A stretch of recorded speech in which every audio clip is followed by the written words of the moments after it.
Selamat pagi, Ibu-Ibu. Pagi, Bu. Baik, sebelum kita mulai penyuluhan kita ini dan menunggu ibu-ibu yang lainnya, di sini saya akan menampilkan sebuah lagu. Mohon disaksikan ya, Ibu. Ya, Ibu.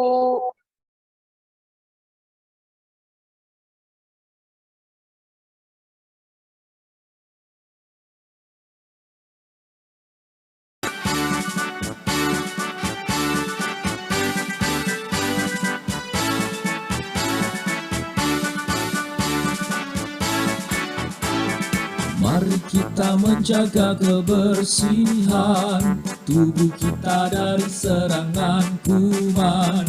Karena bila tubuh kita sehat, jiwa kita akan kuat.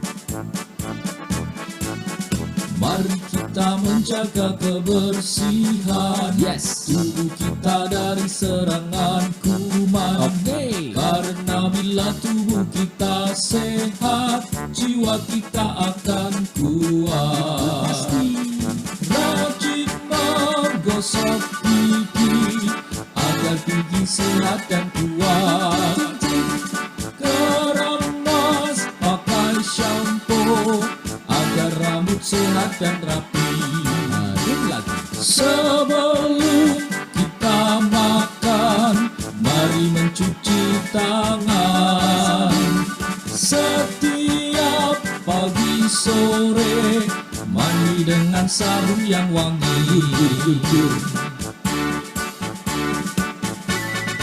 Ibu semuanya, sebelum kita melakukan kegiatan kita ini, apakah ada di antara ibu yang bersedia untuk memimpin doa?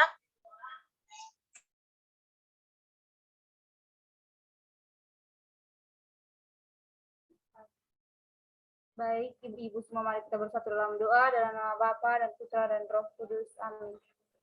Allah Bapa yang berkata dalam kerajaan surga, kembali kami mengucap syukur kepadamu ya Tuhan atas segala berkat dan rahmat-Mu. Kami dapat berkumpul dan melaksanakan penyuluhan ini. Tuhan Yesus yang baik, berkatilah penyuluhan ini supaya menjadi bekal bagi kehidupan kami. Inilah doa kami dengan perantaraan Yesus Kristus, kami berdoa dan mengucap syukur. Amin. Dan Allah Bapa dan Roh Kudus. Baik, terima kasih kepada Ibu Imut yang telah memimpin doa. Selanjutnya saya akan menjelaskan tentang penyuluhan saya, yaitu tentang DBD. Ibu-ibu semua dapat memahaminya ya. Tunggu. Baik, Ibu.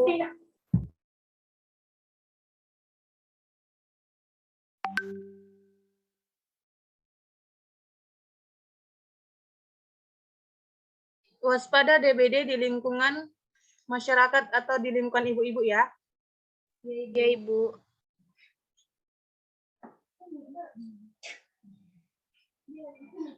DBD atau demam berdarah dungwi.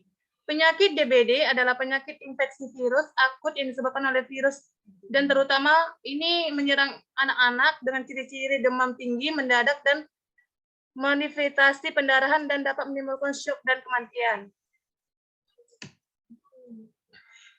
Secara umum, ada 4 gejala yang terjadi pada demam sebagai manifestasi gejala klinis dari bentuk reaksi 1 dan 2.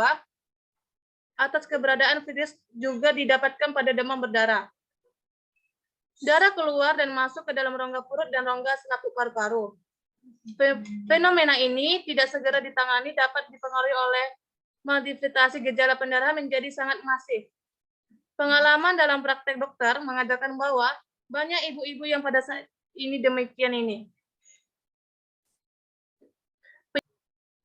Penyebab dari penyakit DBD adalah virus dengan anggota genus Favivi, salah satu genus familia Togavidae. Artinya penyebab penyakit yang ditularkan oleh arthropoda pada tahun 1978 oleh Sarjano. Pernyataan demam berdarah disebabkan oleh virus yang mempunyai serotipe jenis yaitu DEN1, DEN2, DEN3, dan DEN4. Virus yang banyak berkembang di masyarakat adalah virus dengan tipe 1 dan 3. Perjalanan alamiah penyakit demam berdarah.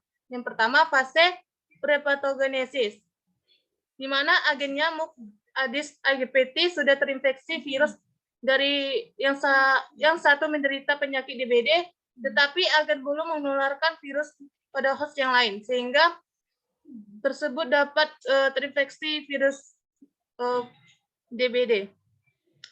Yang kedua, fase patogenesis, di mana ketika sudah terinfeksi virus tetapi gejalanya belum tampak, namun apabila dilakukan pemeriksaan diagnostik, maka akan didapatkan peningkatan leukosit dan penurunan trombosit. Ibu-ibu, cara penularannya, virus dengue ditelurkan oleh manusia ke manusia lain oleh nyamuk Aedes yang terinfeksi, terutama nyamuk Aedes aegypti betina, merupakan faktor endemik yang paling utama. Di sini ibu-ibu bisa nengok pada gambar. Yang kedua, sifat Aedes aegypti itu senang tinggal dalam ruangan yang lembab dan gelap, senang hinggap pada benda-benda yang bergantung seperti pakaian, tempat tidur yang digunakan untuk berkembang biak, tempat penampungan air seperti bak mandi, gentong, dan drum. Jadi ibu-ibu disarankan untuk tetap menjaga kebersihan, terutama di tempat tidur, tempat kamar mandi, penampungan air ya ibu-ibu. Gejala-gejala DBD. Yang pertama demam, kedua tanda-tanda pendarahan, yang ketiga hepatomegali, yang keempat shock. Nah, ini penampilan klinis infeksi virus dari demam dengue. Yang pertama demam, kedua nyeri seluruh tubuh, yang ketiga terdapat ruam, yang keempat pendarahan atau perdarahan. Nah, ini kita dapat lihat cara pencegahannya ya. Pencegahan penyakit DBD sangat tergantung pada pengendalian sektornya. Yang pertama, menguras tempat penampungan air secara rutin. Yang kedua, menutup tempat-tempat penampungan air. Yang ketiga, mengubur barang-barang yang tidak terpakai, seperti sampah-sampah yang terdapat ada genangan airnya. Nah, ini ibu-ibu bisa lihat pada gambar ya, Ibu ya.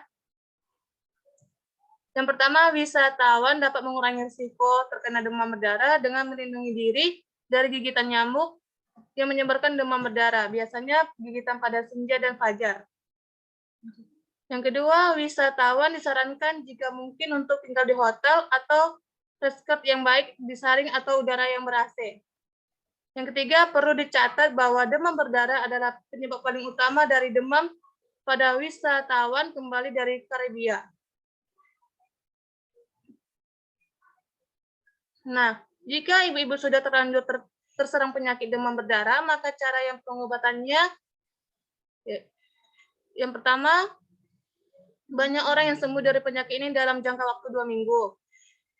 Melakukan tindakan pengobatan yang umum dilakukan pada pasien demam berdarah yang tidak terlalu parah adalah pemberian cairan tubuh. Yang ketiga, untuk mencegah dehidrasi akibat demam darah dan muntah, konsumsi obat yang mengandung acetaminophen untuk mengurangi nyeri dan menurunkan demam serta banyak beristirahat. Bagi pasien dengan demam berdarah yang lebih parah, akan disarankan untuk menjalani rawat inap di rumah sakit dan diberikan infus atau elektrolit untuk mengganti cairan tubuh, serta transfusi darah akibat pendarahan yang terjadi. Cara melakukan pembersihan sarang nyamuk demam berdarah yaitu bersihkan atau kuras tempat penyimpanan air seperti bak mandi, WC, drum, dan lain-lainnya. Sekurang-kurangnya seminggu sekali. Nah, ibu-ibu gantilah air di vas kembang seperti vas bunga, tempat minum burung. Jika ibu-ibu memiliki hewan seperti burung, perangkap semut, dan lain-lainnya, sekurang-kurangnya seminggu sekali. Tutuplah rapat-rapat tempat penampungan air seperti sampaian, drum, dan lain-lainnya, agar nyamuk tidak dapat masuk dan berkembang biak. Selanjutnya, kubur atau buanglah barang-barang bekas seperti kaleng bekas, botol-botol yang tidak dapat dipakai lagi, agar tidak menjadi tempat berkembang biak nyamuk. Oke. Baik ibu-ibu, sekian dari materi saya. Apakah ibu-ibu ada ingin bertanya? Saya persilakan. Izin bertanya, Bu. Ibu Yaya, silakan. Saya ingin bertanya, kalau anak terkena nyamuk malaria, apa yang akan dilakukan? Pertanyaan yang baik, pertanyaan yang bagus ya Ibu ya. Baik, di sini saya akan menjawab pertanyaan dari Ibu. Jika anak terkena DBD, apa yang harus dilakukan? Nah, yang pertama itu rawat jalan bisa dilakukan jika kadar trombosit masih di atas 200.000. Anak harus banyak minum ya Ibu. Beri minum yang banyak mengandung elektrolit seperti minuman istonik, kaleng atau oralalit. Nah, jika anak tersebut mengalami lemas, muntah, dan dingin di ujung kakinya dan tangan, segera bawa anak Ibu ke rumah sakit yang terdekat ya Ibu ya. Apakah Ibu sudah mengerti? Baik, Bu. Ibu Yaya, apakah ibu-ibu yang lainnya masih ada? Tidak ada lagi, Bu. Pada pagi hari ini, saya mohon maaf apabila saya terjadi kesalahan. Saya mohon maaf ya Ibu ya. Baik, saya akhiri. Selamat pagi. Pagi, Bu. Terima kasih, Bu. Pagi, Bu. Terima kasih, Bu.